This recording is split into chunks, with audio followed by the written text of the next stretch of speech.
Hi everyone and welcome back to the channel. So as you can see, this is the RUF RGT 4.2 from 2016. Just under 600 brake horsepower and just under 1,350 kilos. This car is, honestly, it's probably one that you'd say is a track weapon. It is just so poised, powerful, nimble. It does everything that you'd want out of a car. It's so good.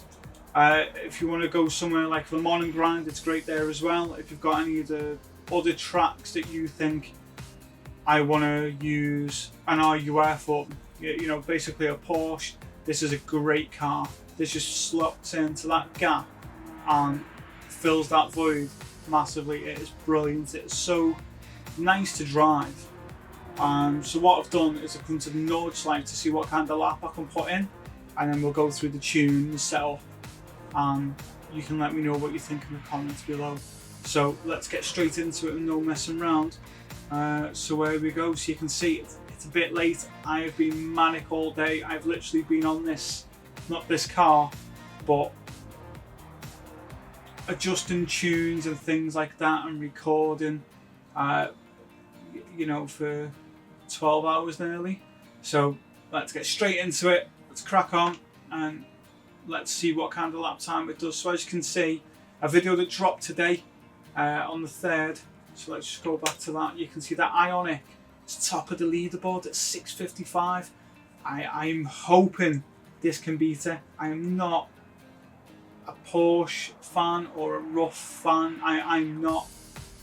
But I'm hoping this can do the business. So let's get into it, see what we can do. There we go. So the first thing is it is very high revving, and that is good. And even though it's rear wheel drive, it is absolutely spot on. So when you get to somewhere like this and you want to put the power down, it doesn't just want to slide out sideways. It is absolutely brilliant. So control wise, you know, if you want to do undulating surfaces like this, the Nordschleife, as you can see, so those of you that don't know, basically what that is when the surface of the road changes. So if it goes like this or like this or like that, all the different types of ways that road can move, like this now, down, then up, then down, this car handles them all.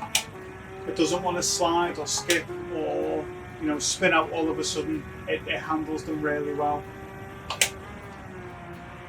Not only that, the power it possesses is brilliant. You can see mid-range, you know, 4th gear, it's hitting 140, but you have to change.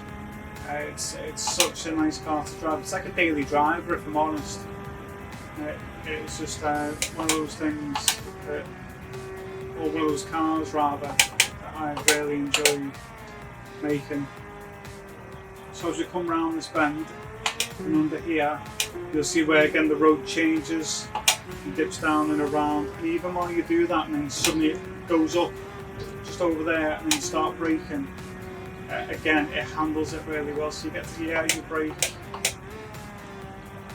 you know, it doesn't want to kind of get away from you. It's like the car wants to work with you and do, you know, take that track really well and that line. So hopefully this can beat that Ioniq, because I've struggled to see where that car fits in. There's a video on that, I'll leave a card to that. I've done a bit of a review on it because although it's part of this 1.55 update, it's just trying to see where it fits in the whole, you know, scheme of things really, because I couldn't see where it fitted. But more on that, I'll leave a little card at the top so you can add it to a playlist or watch it after this one if you like. But getting back to this Porsche, I mean, look how it's handling.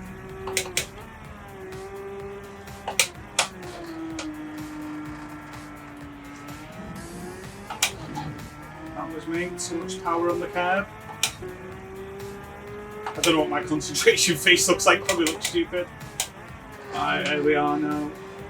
But again, it's so poised and and easy to drive. And like I say, at Le Mans, especially down Mulsanne Straight, as soon as you get to those braking zones, you can brake actually pretty late in this. And then the way you want to take those little chicanes is, you know, again, it's a testament to the setup of the car, because you can take that right left pretty easy. And as you get to the next section, and it's the other way around with all the sandbanks, again, you can just scoop through pretty easy. You get to the chicane, get to the hairpin, sorry, at the very end when you're turning right. And you don't really need to take such a wide berth, but again, it'll take that really easy and it won't cause you any problems at all. So, I mean, it's definitely a car I've thoroughly enjoyed making, tuning, and as with all of them, they're quite rigorous with power testing, because I wouldn't want you to drive a car that I wouldn't use myself personally. So that's why things like this are good for you to see actually how it handles. I mean, looking at all the information you can see on the screen, same as like what I can see. You know, you can see how much steering angle I've put in, how much I've had to brake. You know, you can see all of that in front. It's like your own little bit of telemetry, really. You don't need to overdrive this car either. You don't need to. Some people get into the habit of just like throw it in, and you don't need to do that with this. It's quite nimble and easy to drive. As you can see, just coming through this nice little section of the Nordschleife here, it doesn't cause you any problems at all. So it's not the only build that I've done. I mean, I've got an F8 Tributo coming up. You've got the Delta Integrale with a Nismo swap. I love that car. Over 200 at Le Mans that does. That is an absolute monster of a car. So I have got that coming up. That'll be getting dropped this week. And I'll be doing, again, a track comparison of an untouched one and the engine swap one. So if you want me to do that here, then let me know. Or if you want me to do like a live race with it and you can see, you know, even if you want me to take on Sophie, the AI. And I've also got first race that I've done with that as well, which I didn't expect it to be what it was. Alex, you'll see all that on that video, and that drops on the channel this week as well. So this weekend's just been absolutely manic with playing catch up because of the changes that 1.55 has had on those tunes. So you will be getting a video this week again, which is why I've been on this all day. Is I'm going to do one video, I'll do chapters, basically all those cars I've done, and I'll be able to update them ready for 1.55. And then that's what I'll do, and then we can all move on with the 1.55 builds. We can get back to a bit of normality before the next update, whenever that'll be. Hopefully there'll be a track on that as well. I don't know about anyone else. Anyone else a bit gutted that there's no track? I mean, the 3 events are the nonsense events. But yeah, I mean, I think the cars that have come out, the Civic's a good one. The Formula 3 500's a good one. I can't believe this has been beaten by the Ioniq and across the line. Has this been beaten by the Ioniq? Let's just stop there. 701 exit.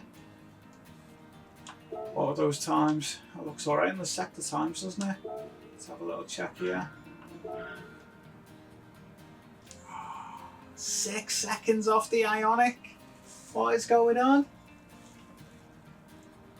I'm pretty sure someone's going to be able to beat those times. I'm not saying that at all, but I mean, I don't really go on this track, so for me it's like, what's going on there? So the 3 so far, it's come second. Really great to drive, really easy, and to be honest, it's kind of turning me towards enjoying them. the RUF RGT. It's one that I have used actually 3 or 4 times while making it, so it is one that I'm going to personally use, which is why I'm recommending it for you. So I'll get this dotted up and tidied up on the channel. So coming up next is get your car, follow me to the tuning shop, let's get this dialed in, and then we'll hit GT Auto, and then we'll get home to the setting sheet and we'll get it all boxed off. So get your car and let's go. So now we're at the tuning shop. The first thing you're going to want to need to do is go to sports and get weight reduction stage 1. Let's start shredding some weight from this monster. Under club sports, you want to get high lift camshaft, high compression pistons, weight reduction stage 2, a power restrictor and a ballast. Under semi racing, you want to get a racing crankshaft, fully customizable computer, a high RPM turbocharger, a fully customizable LSD, weight reduction stage 3, and increase your body rigidity. Under racing, you want to get an engine balance tuning, polished ports, racing silencer, a set of racing brake pads and a racing exhaust manifold, brake balance controller, fully customizable suspension, racing clutch and flywheel, a fully customizable racing transmission, and a set of racing hard tyres. Under extreme, you can get the carbon ceramic brake kit, also get a set of intermediate tyres because we know what happens if you're grinding at Le Mans, and under ultimate, if you have that available level 50 and over, titanium connecting rods and pistons. So now you've got your little shopping list and everything installed, let's go to GT Auto and finish this build. So now we're at GT Auto, just go to car customization, and there's a few little things that we're going to need to tweak just to make sure this car carries on being as good as it looks. So the first thing is wheels, and as you can see it's got the raised wheels on this one. So let's head over to those, and you can see that the Gran Lights 57D, fantastic looking wheels on there. And when you pick your wheels, you can just keep them at the standard size, and then you want to go to rim width and have that as wide, and your offset wide, and get those installed on there. Okay, so now they're installed, what we do is we go to custom parts, and at the front you want type A, side type A, rear type B, look at how lovely that rear end looks on that car, and the wing type A. Again, another stellar look for this RUF RGT.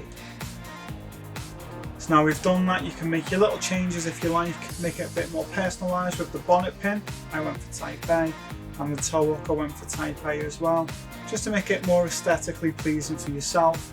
And under other, again, you can choose your own light bulb, number plate, your front grille, I went for type A again, and your caliper colour. So if you're like me and you love these types of liveries, it's really easy to find. All you do is go to load style and then go to content search again, and you will see 43 pages of different liveries available for this car. And look at all of those. People put so much time and effort into them. You can see how stunning they look. And if you want to check what a car's going to look like before you go ahead and run with it, you can just go, see this one, press triangle, click on open details, and then if you click on the car itself, and it will show you a 3D rendition spinning round. So you can see exactly what that car looks like all the way on a 360-degree angle in that livery. So look at that, that's stunning.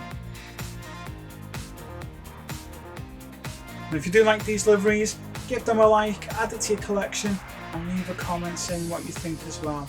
So now we've done that, let's head back to the setting sheet at the garage, and let's get everything tuned and dialed in for another stunning car for 700 pp. So now we're back at the garage, you can see this car comes in at just under 700 pp with that new 1.55 update, and there's a few changes that I did need to make because that sort of threw a spanner in the works with the literally 100 cars I've got ready to go. So I've now go through each one and amend them, and it is an absolute draining process, but I'll get it done. You'll have loads of cars to use, 600, 700, 800 pp, and lots of championship event cars as well.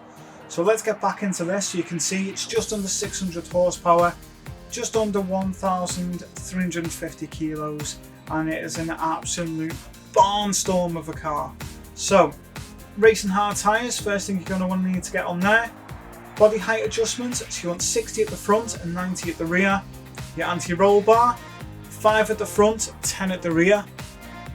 Your damping ratio compression, 33 at the front and 35 at the rear. Your damping ratio expansion, you want 47 front and rear. Now your natural frequency, you want 2.5 at the front and 2.95 at the rear. And your negative camber angle, you want 3 front and rear. Now your toe angle, I've gone for a toe in at 0.03 at the front and 0.10 at the rear. And that is just to help make this car a lot more stable, especially through those high speed corners. So as you can see, differential, dead easy, 10, 10, 10. Nice and simple. Initial torque, acceleration sensitivity and braking sensitivity, they are all the same. Getting to your aerodynamics, you want 250 at the front and 550 at the rear. Your ECU, drop that to 70%. Your ballast, you want a 200 kilo ballast and you want that at -20 on your ballast positioning, and your power restricted to be 94%. Now, fully customizable racing transmissions installed, and you want your top speed and your KMH to be 380 on that automatically adjusted setting there. So once you've done that, go to manual adjustment, and these are the changes we're gonna need to make. First gear, 2.246. Second gear, 1.766. Third gear, 1.429. Fourth gear, 1.200. Fifth gear, 1.034. And sixth gear, 0.914. And that's a final drive of 3.890, revving just under 10,000 RPM. Motorbike revs. Amazing. Right, if you're struggling to get any of these settings, then change this first, and failing that, adjust this one way or another. So you can go to 390 if you go right, or 370 if you go left. And it's just one of those little glitches that is well aware on Gran Turismo on the setting sheet, but it's just for those who are struggling. That is all it is. And then make sure you go back to the 380 and do it again. It's just a little workaround, just because I do know that's a glitch they're aware of. I've contacted him myself and that was the response I got, so they are clearly aware of it.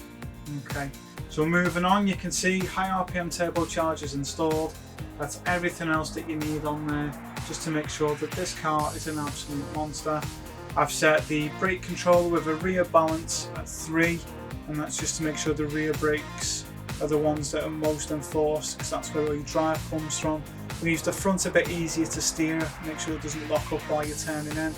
So there you have it, there's another great 700pp build, and don't forget these cars are great for your weekly challenges and for any other races that pop up during the Gran Turismo, whether it's updates or while you're on your journey to hitting level 50 and unlocking the lot.